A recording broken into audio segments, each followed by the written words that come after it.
Hey there again. It's been a while since I've updated on the status of the motel. That's mostly because there really hasn't been anything to talk about. It's just been the usual kind of weirdness. Smiley's been paying us some visits from time to time. The people coming by to stay have been pretty average level of weirdness. All in all, it's been fairly uneventful.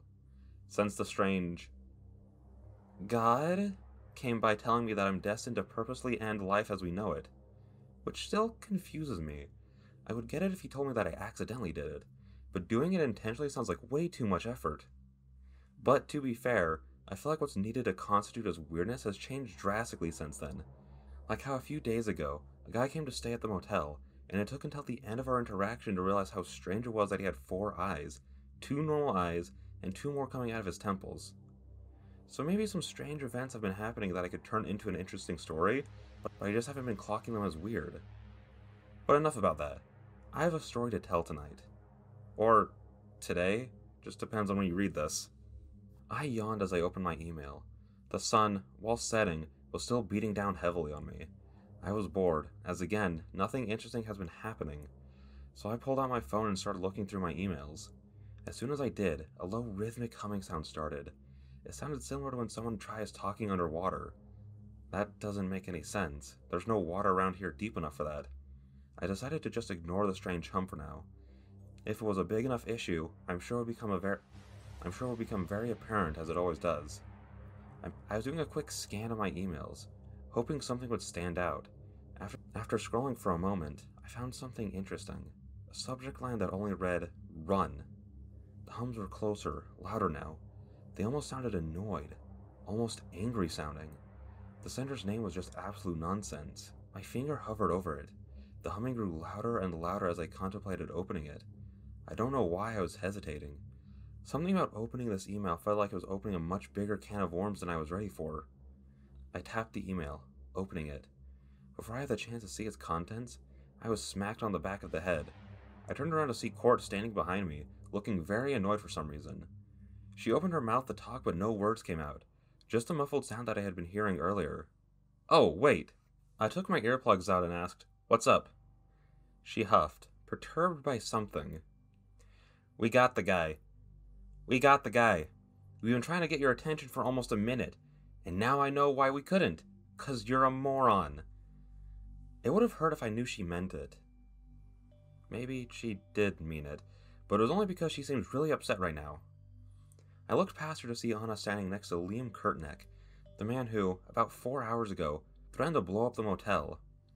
He came by about midday, right at the beginning of my shift. While I was ringing him up, he seemed nervous. There wasn't anything too strange about him, other than the fact that he was wearing a jacket and jeans on a day that was around 90 degrees. Liam was sweating profusely, and when I asked him why he was dressed so inappropriately, he told me to mind my own business. So I did. I gave him his room key and let him into the gates. Not 10 minutes after letting him into his room, he calls the front desk. "Hello?" I asked when I answered. "Mason," Liam started, "listen to me, and listen well. I'm strapped with enough explosives to bring this whole goddamn building down. If you don't want me to—" "What kind of explosives?" I interrupted. What? "What kind of explosives? You packing C4, some type of grenade, or did you swing for a more classic red stick of dynamite?" "Is that really important?" Liam asked, sounding very annoyed. Which I would feel bad about how many people I've ticked off today, but he is threatening to blow us up. It would really help me know how serious to take this. He sighed into the receiver. "Fine, turn around." I did as instructed and turned to look into his room. He was on the second floor in room 17. He was standing by the window waving around a fistful of what looked like sparklers. And not like those heavy-duty ones that can actually start pretty big fires. These were the ones that you'd hand out to kids on the 4th of July. Oh, so not at all then. "Now, here are my demands," Liam started. "I want $100,000. Then I'm going to need—" "Mind if I put you on hold?" I interrupted again. Are you serious?"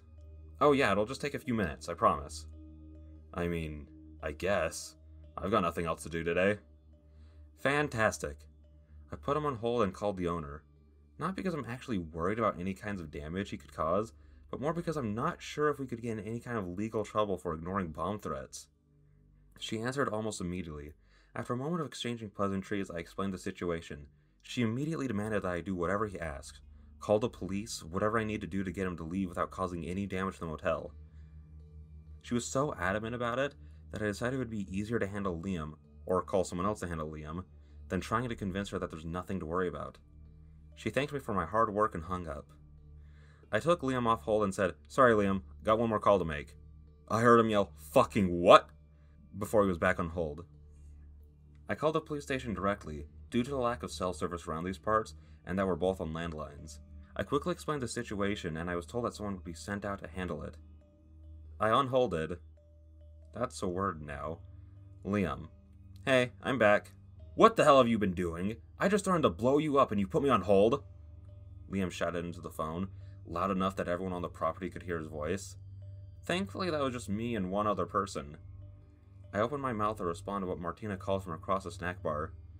"Mason, what the hell is that douche yelling about?" "Give me a sec," I said to Liam.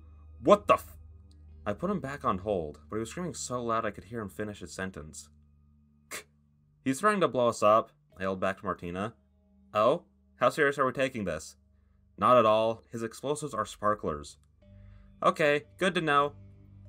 She went back to playing games on her phone after that. I unholded Liam again. "Hey, I'm back. I promise you have my full attention now." "Promise?" he asked in a soft voice. "Yes, Liam, I promise." "Thanks, buddy." "Don't mention it." "Now, here are the rest of my demands." Right then, a police cruiser pulled over in front of the motel. Court and Anna stepped out. That was fast. "I'm gonna have to stop you right there, Liam," I said and put him on hold again. "You liar!"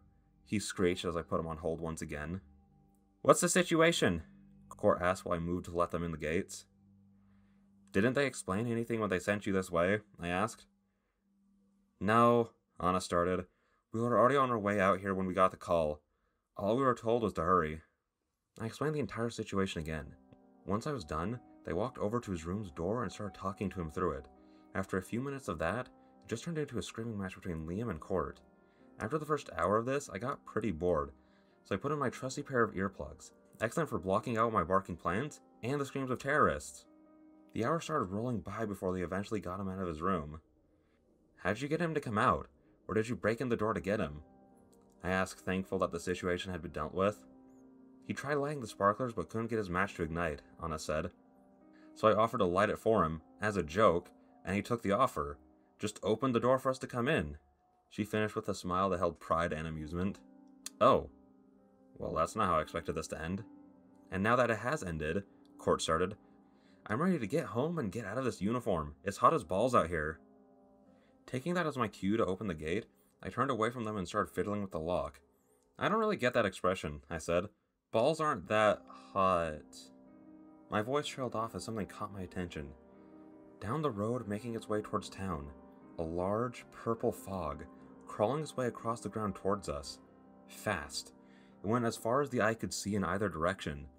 I knew that this purple smog had already encircled the entire town. It stretched from the ground up at least 10 feet. I spun around and yelled, "Everyone, get to a room on the second floor! Hurry! Martina, grab as many snacks as fast as you can!"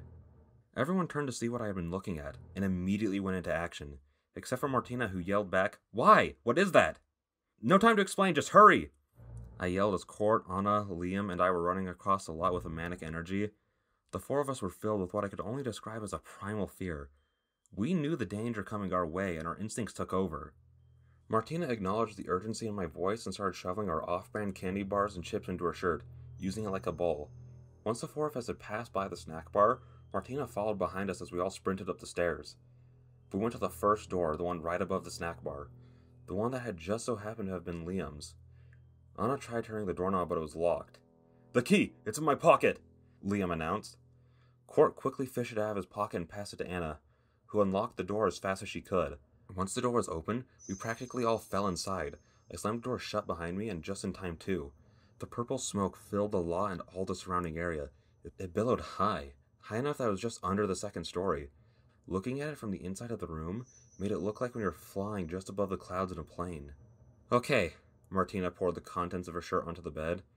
"Can somebody please tell me what the hell that is?" The four of us, who knew all too well what was happening, all shared a look of understanding at the current situation. A second of silence passed through the room before I spoke up with an explanation. Every couple of years, seemingly at random, this fog will roll through town. The only consistency in when it appears is after 7 years and before 10 years have passed. The only consistency in when it appears is after 7 years and before 10 years have passed. And as far as people know, it's been showing up like this for almost a century. Everyone who's lived here long enough knows to stay out of it. This is the third one we've lived through, Anna said. Okay, so what was all the panic for? Martina asked. What happens if we're out in it? All the skin, muscle, and organs in your body will burn away, Court said, a look of gloom coming over her face. It's almost like a cloud of acid, I said. Oh, well, how long is it going to be here? How long are we trapped here for? Martina asked. 4 days. It's the most consistent part of this whole thing. It always stays for 4 days after it shows up. I looked out at the crawling cloud. 4 days? We're trapped in here for 4 days? That's why I asked you to grab all that. I gestured to the small supply of food on the bed. You know, Court leaned against the wall by the window, letting herself slide down it until she was sitting. The worst part of this is that not everyone takes it seriously. You walk through the town after the fog passes, and at least 2 or 3 houses have had their windows smashed. The families in those homes rarely make it. After that, we took stock of our supplies. 9 candy bars, 4 bags of chips, 2 full rolls of toilet paper, 2 small bottles of shampoo, conditioner, and body soap. Only 1 bottle of hand soap, 2 glass cups, a notepad, a pen, Liam's sparklers, and our phones. Thankfully, I had my charger in my pocket. Now you're all pretty caught up to where we are now. Currently, the 5 of us are sitting in a circle playing D&D. I ripped up a paper to make character tokens and tore pages out and drew circles on them to make tiles. Martina and I helped the others make character sheets on their phones and use online dice for all the rolls. I've been typing this all up throughout the night, but I've had a lot of time to write this down while they debate whether to kill a little girl with a chainsaw. The little girl has the chainsaw. Just thought I should clarify, because thinking about the situation the other way is just... no. We can let her go, she's just a kid. She didn't know what she was doing, Anna said. No, Liam declared. She came at us and lost. By my honor, I must take her life. Liam seemed really into the roleplay aspect of this game, or at least I think he's roleplaying. I agree, Court said. In this world, only the strong survive. If we don't kill her, the zombies will get her eventually. We could use her as bait and keep the chainsaw, Martina threw out. The other 3 turned to look at her. That's fucked up, Liam said. Did you say that in-game? Martina asked. No, that's messed up. That was in-game. Henry Clayfield, his character, would never curse in front of a child, he stated like it was obvious. We had made a group vote if we should leave Liam cuffed or not. Unanimously, we agreed that it would be better for all of us if he stayed constrained. Martina helped him move his character across the board and took care of basically everything he needed to play the game with us. Cora had almost immediately decided to strip off her uniform, saying that she'd be more comfortable in her undershirt. Anna tried to stay professional, thinking that she should be in her uniform while we had a criminal with us, but gave in after a few hours, deciding that comfort was more important in this situation. A sound caught my attention. I couldn't tell what it was. It was just loud enough for my ears to register it, but not enough for me to be able to clearly make it out. I looked out the window, knowing that's where it had come from. Did you guys hear that? I asked. The party stopped arguing and turned their attention to where I was looking. I don't hear... Anna stopped herself as the sound became more audible. It sounded as if someone was walking across the metal walkway on the 2nd floor, dragging its feet the entire time, coming from the far end and coming our way. I thought nothing could be out in this, Martina whispered. Nothing can, Court whispered back. The dragging gait of whatever this was continued, closer and closer, almost agonizingly slow. My eyes instantly checked the doorknob. Thankfully someone had thought to lock it earlier. But my mind flashed back to a few months ago when the locked door seemingly just fell open on its own. Liam, I whispered, come here. I stood and walked over to the door, taking a seat right in front of it. Liam stood and followed me over. I patted the floor next to me. Thankfully he understood the universal motion for sitting and did so. This way, if the door decides to open itself, we'll be here to hold it closed. At this point, the footsteps were passing by the door. I let out an internal sigh of relief, which turned out to be a bit preemptive, as the sound stopped right outside our window. Thankfully, the blinds were pulled shut. Slam! We all jumped as what sounded like someone slamming their full weight into the window boomed through the room. I felt Liam's breathing quicken next to me, while the others slowly calmed down. But that's only because they couldn't see what Liam and I could. From where we were sitting, we could see behind the blinds. And what we saw probably would have made them as freaked out as Leon was becoming. I could feel him start to shake with fear. We saw what looked like the silhouette of two large hands pressed against the glass, and for the briefest of moments, I thought I saw what looked like a face pressed against the glass before it pulled away. The dragging sound continued, becoming fainter and fainter before completely vanishing.